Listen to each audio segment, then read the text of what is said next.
हैदराबाद के गगन पहाड़ में वाक़ कराची बेकरी के किचन में गैस सिलेंडर फट पड़ा, जिसके नतीजे में 15 अफराद शदीद जख्मी हो गए। इनमें से 6 की हालत तशवीशनाक बताई गई है। बेकरी इंतजामिया ने जख्मियों को हॉस्पिटल मुंतकिल किया। इत्तला मिलने पर पुलिस मुकाम वाक़े पर पहुंच गई। धमाके के वाक़े का मुकदमा दर्ज कर लिया गया है और तहकीकात जारी है।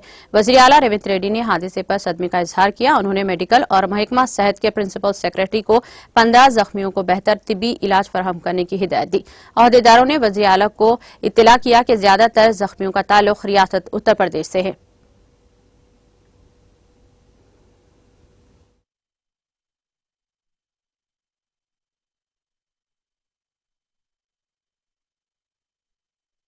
गैस लीकेज सुबह में गैस लीकेज हो गया था।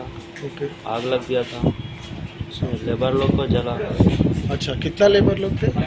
14 के आसपास ऐसे। कैसे पूरा जल गया? कैसा? उसका पूरा कपड़ा जल गया और मांस में भी लग गया। स्वीट सेक्शन में लगा है, उसमें थे 20 होंगे और अलग अलग डिपार्ट है। हाँ।